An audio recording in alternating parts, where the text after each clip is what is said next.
Hello, and welcome to Tips for the Transition. I'm María Tomás-Keegan. I'm your host, and I want you to know that I am passionate about helping women move beyond coping and surviving through major life events like we do all the time, right? So you can learn to thrive. So today I'm talking with a beautiful and awesome woman who has turned a painful divorce into her life's purpose. More on that later.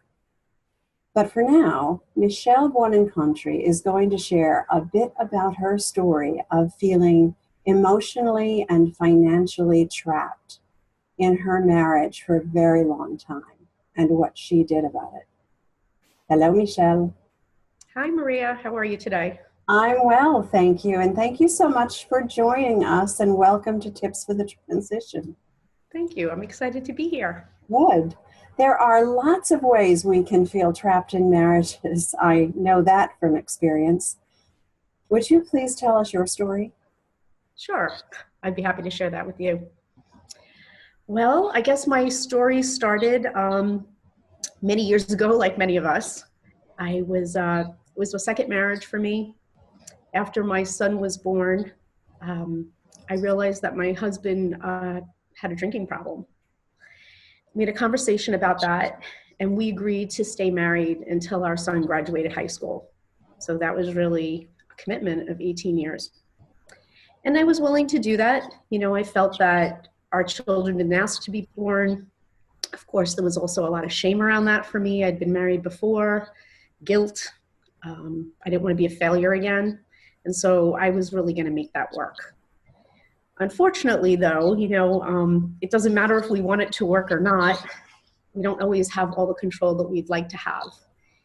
And about 11 years into the marriage, we were on a family vacation, and my husband shared in the car for 2 hours how he wanted a divorce. My children were still pretty relatively young at that age, but that was devastating for them.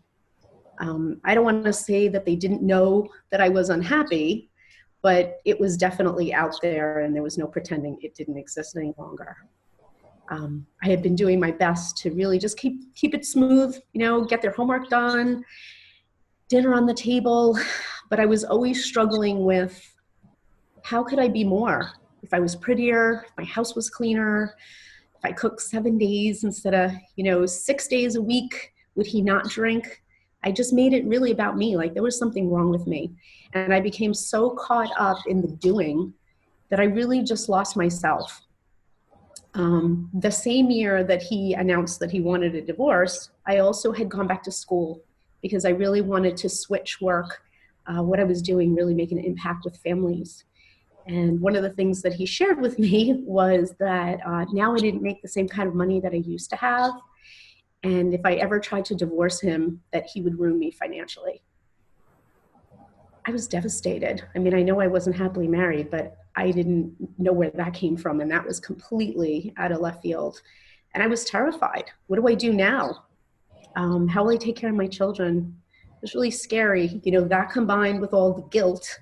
And I just kept telling myself, you just have 6 more years. You just have 6 more years. You could do this.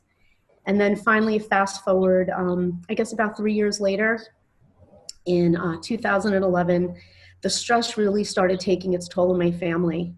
My daughter was struggling with anxiety in high school. My son developed acid reflux. We changed his diet, we tried medicine, no relief. So finally we had to have him scoped, which was scary. We were hoping it wasn't cancer, and it wasn't. In the end, the doctor said it was stress. My husband at the time had become type 2 diabetic because of his drinking, and he wasn't changing his lifestyle. Now he had high blood pressure, he had high cholesterol, and even myself, it was manifesting physically. I had Lyme's disease, and so the stress was really creating more inflammation in my body, and I was in pain daily. But I still couldn't ask for a divorce. I didn't know what I was going to do. And so it's very scary. My girlfriend and I were just talking about this the other day. We're like, how, as we intelligent, hardworking women, how do we find ourselves in these situations, and why do we put up with them? And that's what I was doing. Even though I saw it was really hurting my kids physically, I couldn't ask for the divorce. And then I was brought 3 signs, if you will. My dad was actually dying that fall of 2011. And I took my pastor with me to the hospital to bring my dad last rites. And in the car, he asked me what was going on with Danny and I. He knew a little bit about our situation, and I shared with him to the full extent, honestly, and my fear about, being divorced already. He knew I had been previously married. When I was done, he just looked at me and he said, Michelle, you need to make this man leave. You have to serve him with divorce papers. He will never leave. This is way too comfortable for him, and he doesn't care how this is impacting his health, or your children. This is a Catholic priest, so if you know anything about Catholicism, they don't promote divorce. And I was just like, wow. And later that week, I went to the San Gennaro feast with my children in Manhattan and my brother and sister-in-law.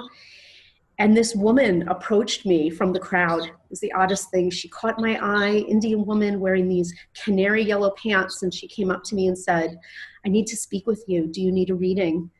And I said, no, thank you. I'm fine. And I just kind of brushed it off. And she said, you have a choice to make and you can do this. And she left. And everybody was like, wow, you need to find her. So I ran through the crowd and I did find her. And she said that she had been given a message and it was for me. And that's why she approached me. And when I inquired, like, why me? She said, well, you had a silvery aura around you. So I knew you were the one. And she took my hand and said, he doesn't love you and you can do this. You can. You've survived other things and you're going to survive this too. The third thing was at the end of that week, my son came to me and said, Mommy, please make it over. Please make Daddy leave.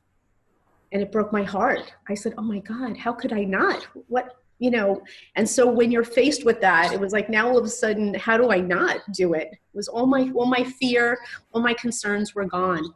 And so it was like I found my power in that moment, finally. I was lost all those years.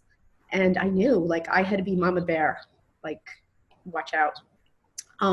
So I asked for the divorce. And there were many, many things that happened. I mean, horrible things that I don't want to go into that really tried my spirit. But I read a story by Viktor Frankl, who was a Holocaust survivor.